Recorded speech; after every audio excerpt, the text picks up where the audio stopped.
দর্শক, কল্পনা করুন একটি দেশের সবচেয়ে গুরুত্বপূর্ণ বিমানবন্দরটিতে একজন উপদেষ্টা বা মন্ত্রীর হ্যান্ড ব্যাগেজ স্ক্যান করা হচ্ছে। হঠাৎ স্ক্যানারে ধরা পড়ে একটি বিশাল ধাতব বস্তু। সেটি আর কিছু নয়, একটি গুলি ভর্তি ম্যাগাজিন। এরপর যা ঘটলো তা কেবল বিস্ময়করই নয়, দেশের নিরাপত্তা এবং গণমাধ্যমের স্বাধীনতা নিয়েও তুলছে মারাত্মক প্রশ্ন।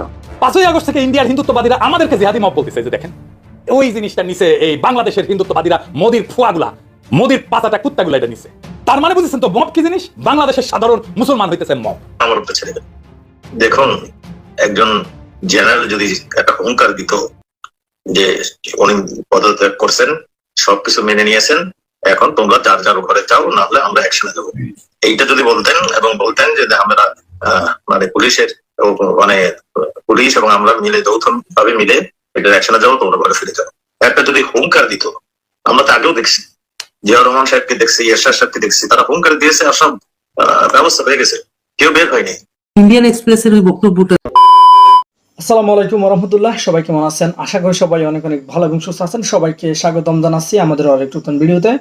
প্রতিদিনের মতো আমি আপনাদের সিরিয়াস ফারুকি আবার চলে আসলাম নতুন একটা ভিডিও নিয়ে। দর্শক, ইতিমধ্যে সবাই ভিডিওর শুরুতে বেশ কিছু অংশ বিশেষ দেখে বুঝতে পেরেছেন আজকের ভিডিওটি কতটুকু গুরুত্বপূর্ণ বা আজকের ভিডিওটি কি বিষয়টা নিয়ে হতে যাচ্ছে। বর্তমানে চলমান রাজনীতি প্রসঙ্গে ইতিমধ্যে বুঝতে পেরেছেন আজকের ভিডিওটা অনেক অনেক গুরুত্বপূর্ণ। তাই সবাইকে অনুরোধ করবো এক মুহূর্ত না টানে সবাই ভিডিওটি দর্শক দেখবেন। তার আগে আপনাকে ছোট্ট একটি অনুরোধ জানিয়ে রাখতেছে, যারা আমাদের চ্যানেলটিতে এখন চ্যানেল সাবস্ক্রাইব করে সাথে দেবেন। চলুন আমরা ভিডিওর বাকি অংশগুলো আমরা একটু বিস্তারিত দেখে আসবো। সবাইকে অনুরোধ করবো এক মুহূর্ত না টানে একটা লাইক দিয়ে সবাই ভিডিওটি ধৈর্য সহকারে দেখতে থাকুন। দর্শক, কল্পনা করুন একটি দেশের সবচেয়ে গুরুত্বপূর্ণ বিমানবন্দরটিতে একজন উপদেষ্টা বা মন্ত্রীর হ্যান্ড ব্যাগেজ স্ক্যান করা হচ্ছে। হঠাৎ স্ক্যানারে ধরা পড়ে একটি বিশাল ধাতব বস্তু। সেটি আর কিছু নয়, একটি গুলি ভর্তি ম্যাগাজিন। এরপর যা ঘটলো তা কেবল বিস্ময়করই নয়, দেশের নিরাপত্তা এবং গণমাধ্যমের স্বাধীনতা নিয়েও তুলছে মারাত্মক প্রশ্ন। বলছি, বাংলাদেশ অন্তর্বর্তী সরকার উপদেষ্টা আসিফ মাহমুদকে ঘিরে ঘটে যাওয়া এক চাঞ্চল্যকর ঘটনা, যা দেশ জুড়ে তোলপাড় ফেলে দিয়েছে এবং অনেক অনুলেখিত প্রশ্নের জন্ম দিয়েছে। উপদেষ্টা আসিফ মাহমুদ অবশ্য নিজের ফেসবুক পোস্টে দাবি করেছেন, নিরাপত্তার স্বার্থে তার বৈধ আগ্নেয়াস্ত্র আছে। ভুলবশত সেই অস্ত্রের একটি ম্যাগাজিন তিনি এয়ারপোর্টে নিয়ে গিয়েছিলেন। কিন্তু আইন বলছে এই ধরনের কাজ শুধু দেশীয় নয়, আন্তর্জাতিক সিভিল এভিয়েশন আইনের সুস্পষ্ট লঙ্ঘন, যার শাস্তি কমপক্ষে 14 বছরের কারাদণ্ড। তাছাড়া উপদেষ্টা আসিফ মাহমুদের বয়স 27 বছর। বাংলাদেশ আর্মস অ্যাক্ট অনুযায়ী কোনো ব্যক্তি 30 বছরের নিচে হলে তিনি অস্ত্রের লাইসেন্স পান না। তাহলে উপদেষ্টা আসিফ মাহমুদ অস্ত্রের লাইসেন্স পেলেন কিভাবে? বিস্তারিত জানতে চলুন যাওয়া যাক বিশ্লেষণে।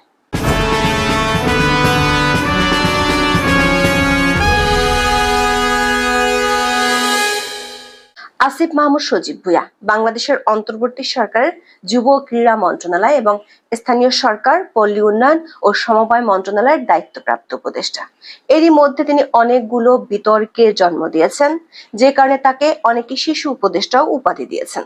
তবে তার এবারের বিতর্ক আগের বিতর্কগুলোকে ছাড়িয়ে গেছে। 29 জুন সকালে মরক্কোর মারাকেশে ইসলামিক দেশগুলোর সংস্থা ওআইসি এর যুব আন্তর্জাতিক প্রোগ্রামে একটি বৈঠকে যোগ দিতে যাচ্ছিলেন। তিনি তার কূটনৈতিক পাসপোর্ট ব্যবহার করে তুর্কি এয়ারলাইন্সের ফ্লাইট নাম্বার টিকে 713 ধরার জন্য 9 নম্বর বোর্ডিং ব্রিজে শনাক্তকরণ ও নিরাপত্তা বা আইএনএস চেক পয়েন্টে ছিলেন। প্রথম চেক পয়েন্টটি অবলীলায় পার হয়ে যান উপদেষ্টা আসিফ মাহমুদ ও তার সঙ্গীরা। কিন্তু দ্বিতীয় চেকপোস্টে স্ক্যান মেশিনে তার হ্যান্ডব্যাগে একটি বড় ধাতব বস্তু ধরা পড়ে। নিরাপত্তা কর্মীরা তাকে ব্যাগটি দেখানোর জন্য বলেন, আর তখনই বেরিয়ে আসে গুলি ভর্তি ম্যাগাজিন। গুলি ভর্তি ম্যাগাজিন হলে তাকে বলে অ্যামিনিশন ম্যাগাজিন। তবে বিমানবন্দর সূত্রগুলো বলছে, ম্যাগাজিন পাওয়া গেলেও অস্ত্র ছিল না।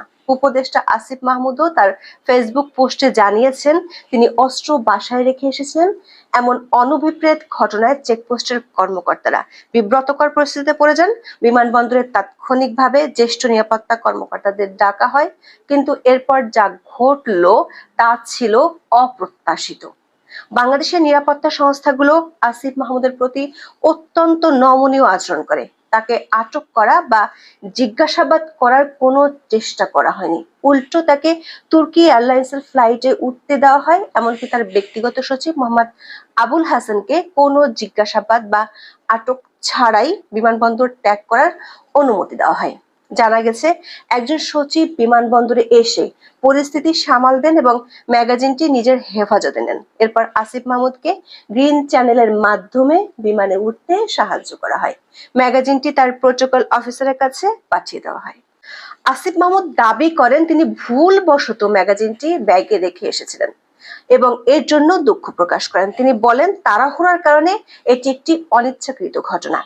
নিজের ফেসবুক পোস্টে তিনি দাবি করেছেন, নিরাপত্তার স্বার্থে আমার লাইসেন্স করা বৈধ অস্ত্র আছে। গণঅভ্যুত্থানের নেতৃত্বের উপরে যেভাবে হত্যা চেষ্টা চালানো হয়েছে, কয়েক দফা তাতে রাখাটাই স্বাভাবিক। যখন সরকারি প্রোটোকল বা সিকিউরিটি থাকে না, তখন নিজের এবং পরিবারের নিরাপত্তা নিশ্চিতের উদ্দেশ্যে লাইসেন্সড অস্ত্র রাখা। ভোরে প্যাকিং করার সময় অস্ত্রসহ একটা ম্যাগাজিন রেখে আসলেও ভুলবশত আরেকটি ম্যাগাজিন ব্যাগেই রয়ে যায়, যেটা স্ক্যানে আসার পর তিনি প্রোটোকল অফিসারের কাছে হস্তান্তর করেন। বিষয়টি সম্পূর্ণ আনইনটেনশনাল বলে দাবি করেন তিনি। কিন্তু এই ব্যাখ্যা কতটা বিশ্বাসযোগ্য? আসিফ মাহমুদ একজন সরকারি উপদেষ্টা, যিনি ছাত্র প্রতিনিধি হিসেবে দেশের ক্যাবিনেটে স্থান পেয়েছেন। তার জন্য সরকারি নিরাপত্তা প্রোটোকল থাকার কথা, অস্ত্র বহন করার কথা তাদের। তার ব্যাগে কেন ম্যাগাজিন থাকবে? আরো উদ্বেগজনক বিষয় হলো, আসিফ মাহমুদের হ্যান্ড ব্যাগেজ বিমানবন্দরে প্রবেশের সময় বা ভিআইপি এলাকায় ঢোকার আগে বাধ্যতামূলক চেকিং ও নিরাপত্তা প্রক্রিয়ার মধ্য দিয়ে যায়নি। এই ঘটনাটি নিরাপত্তা ব্যবস্থার কার্যকারিতা নিয়ে প্রশ্ন তুলেছে।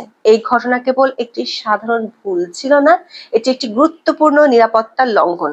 দর্শক, 2019 সালের মার্চে অস্ত্র এবং গুলি ঘোষণা ছাড়া এয়ারপোর্টে নেয়ার জন্য আওয়ামী লীগের 2 জন নেতাকে গ্রেপ্তার করা হয়েছিল।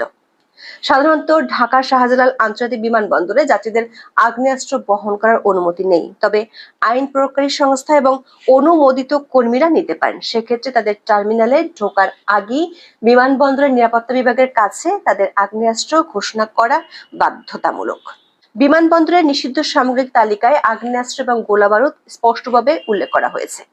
এসএসআই এর এয়ারক্রাফট রুল অনুযায়ী বিমান বা সামরিক সরঞ্জামের কার্যকারিতার জন্য প্রয়োজনীয় বিস্ফোরক বাদে অন্য কোনো অস্ত্র, গোলাবারুদ, বিস্ফোরক, সামরিক সরঞ্জাম বা অত্যন্ত ধার্য পদার্থ বিমানে বহন নিষিদ্ধ।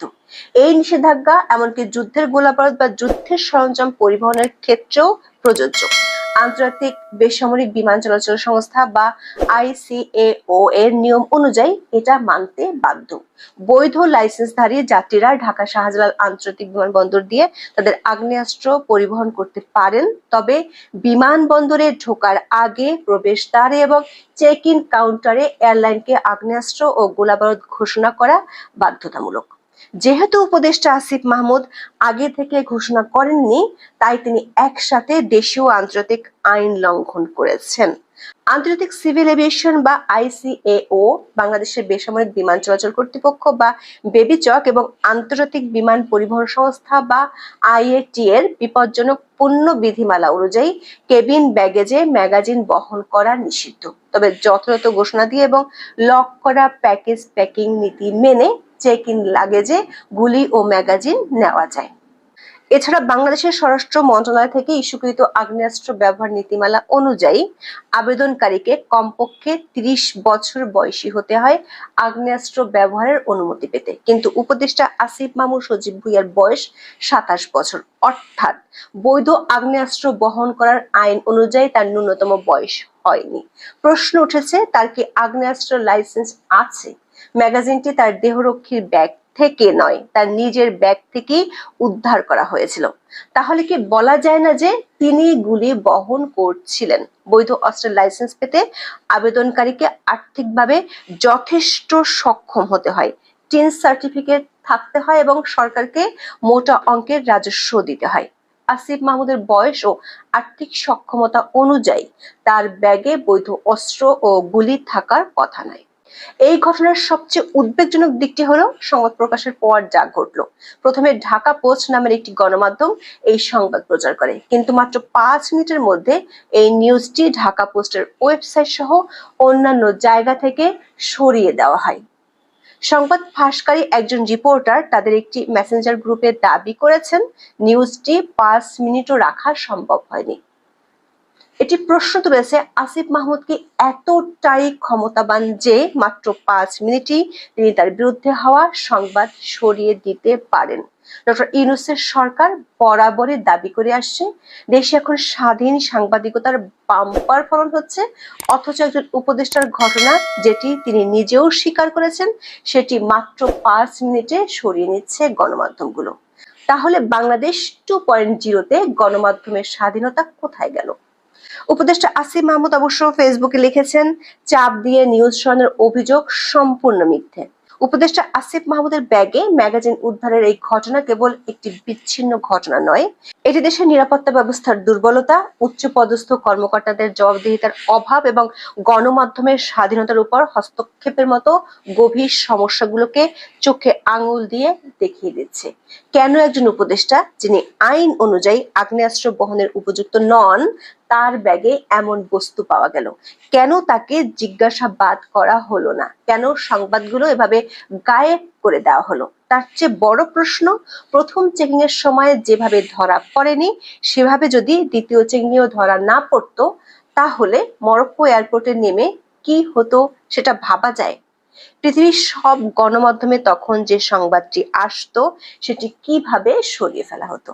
এখন এ পর্যন্ত। সবাই ভালো থাকুন, সুস্থ থাকুন, নিরাপদে থাকুন। দেখা হবে আগামী পর্বে।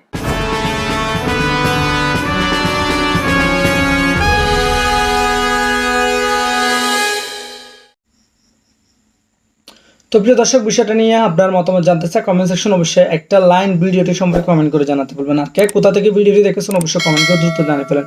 ভালো থাকবেন, সুস্থ থাকবেন, আমাদের চ্যানেলে নতুন সাবস্ক্রাইব করে সাথে থাকবেন। দেখবো অন্য কোনো ভিডিওতে। ভালো থাকবেন, সুস্থ থাকবেন, আল্লাহ হাফিজ।